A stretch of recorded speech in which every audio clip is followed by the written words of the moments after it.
Assalamu alaikum, dear students. Dear students, as you know that we are explaining the main text of the short story Out of Business. Dear students, as you know that this is the story of a person who loses everything in his business. He tries to find some employment in the town, but in spite of his best efforts, he fails to find any. He has only a little money with him. Very soon it also exhausted. He rents out his bungalow and moves with his family to a poor locality. This rent is the only source of income for the family now. So dear students, let's begin and start our lesson where we left it.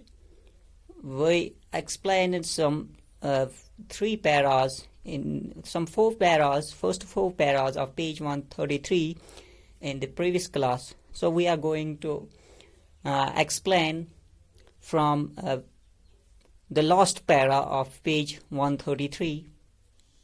So I'll read here the last para of page 133. Rama Rao sent out a dozen applications a day and wore his feet out looking for employment. For a man approaching 40, looking for employment does not come very easily, especially when he has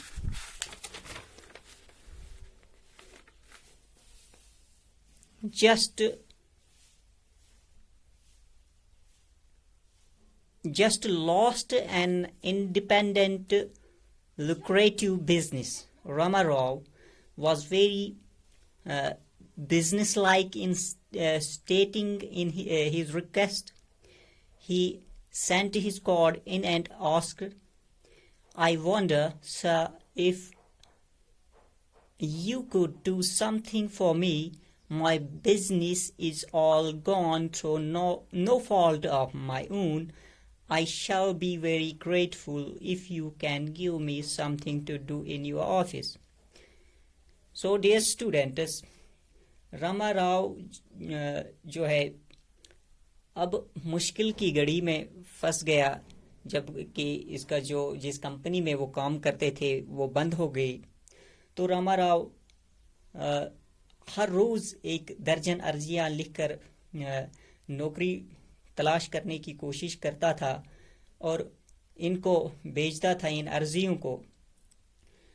اور وہ اس کے جو پیر ہیں وہ دکھتے تھے، وہ تھک جاتے تھے ان عرضیوں کو سبمٹ کرنے میں. ایسا آدمی جو تقریباً 40 کی عمر میں نوکری ڈھونڈ رہا ہو، اسے آسانی سے نوکری نہیں ملتی، خاص کر تب جب اس نے اپنا ایک آزاد جو فائدہ مند کاروبار جو تھا اس نے وہ کھو رکھا ہو. راما راؤ اپنی گزارش بیان کرنے میں سوداگروں والا طریقہ اختیار کیا کرتا. وہ اپنا کارڈ اندر بھیجتا اور پوچھتا، "جناب، میں سوچ رہا ہوں شاید آپ میرے لیے کچھ کر سکیں. میرا سب کاروبار ختم ہو چکا ہے میرے کسی قصور کے بنا ہی.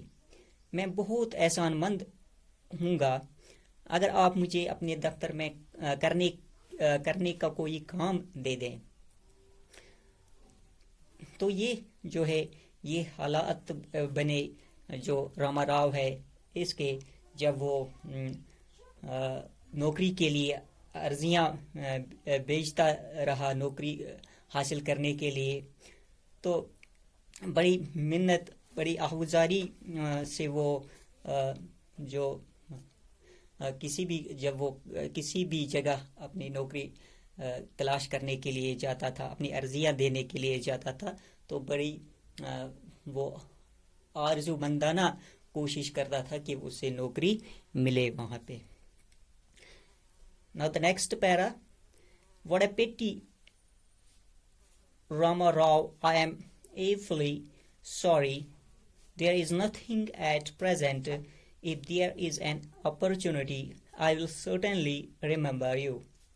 تو ہر جگہ یہی جواب اس کو ملتا. بہت افسوس ہے راما راؤ، مجھے بہت ہی افسوس ہے، فی الحال کوئی جگہ خالی نہیں ہے، اگر کوئی گنجائش ہوئی تو میں ضرور آپ کو یاد کروں گا. تو یہ جو ہے راما راؤ جہاں بھی جاتا تو اس کو یہی جواب ملتا کہ اگر کوئی یہاں پہ ویکنسی ہوئی تو آپ کو ضرور بلائیں گے. تو یہ کافی اب تھکا ہوا محسوس کرتا تھا راما راؤ، کیونکہ وہ عرضیاں دیتا رہا لیکن نوکری اس کو کبھی نہیں ملی. Next para is It was the same story everywhere. He returned home in the evening. His heart sunk as he turned into his street behind the market.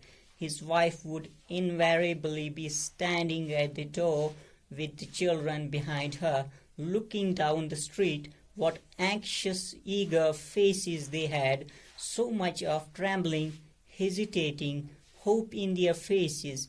They seemed always to hope that he would come back home with some magic fulfillment. As he remembered the futile way in which he searched for a job and the finality with which people dismissed him, he wished that his wife and children had less trust in him. His wife looked at his face, understood and turned in without uttering a word. The children took the cue and filed in silently. Rama Rao tried to improve matters with a forced haughtiness. Well, how are we all today?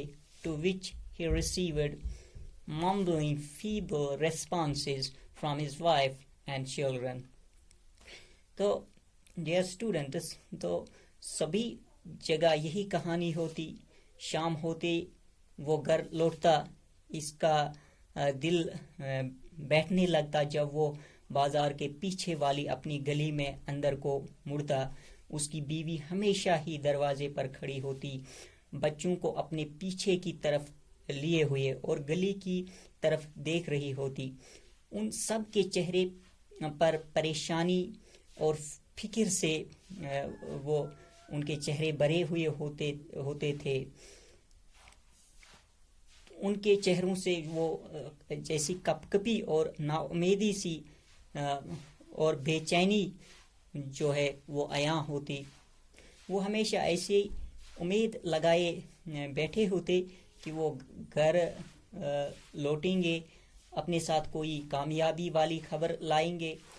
جب اس سے یاد آتا کہ وہ کس طرح روزگار کی تلاش میں بھٹکتا رہتا اور کس طرح لوگ اسے صاف جواب دے دیتے، تو وہ چاہتا کہ کاش اس کی بیوی اور اس کے بچے اس پر کم بھروسہ کیا کرے. اس کی بیوی اس کے چہرے کی طرف دیکھتی، بات سمجھ جاتی اور بنا کوئی لفظ اس کی بیوی جب اس کی چہرے کی طرف دیکھتی تو وہ کچھ اس کو سمجھ آ جاتا اور وہ کچھ نہیں بولتی. اور پھر وہ گھر کے اندر کی طرف مڑ جاتی. بچے بھی اشارہ سمجھ جاتے اور چپ چاپ قطار بنائے ہوئے اندر چلے جاتے. راما راؤ بناوٹی خوشی بنا کر حالات میں کچھ سدھار لانے کی کوشش کرتا تو پھر کہتا، تو سناؤ آج تم سب کا کیا حال چال رہا ہے، جس کے جواب کی شکل میں اس سے اپنی بیوی اور بچوں کی طرف سے دبے ہونٹوں ایک کمزور سا رد عمل ملتا. تو ڈیئر اسٹوڈنٹس، یہ جو ہے آج ہم نے اس کے 3 پیراز جو ہیں ایکسپلین کیے اس short story out of business کے. تو انشاءاللہ جو نیکسٹ کلاس ہوگا اس میں کچھ اور پیراز ہم ایکسپلین کریں گے. تو آج کے لیے اتنا ہی. Thank you. wishing you all the best.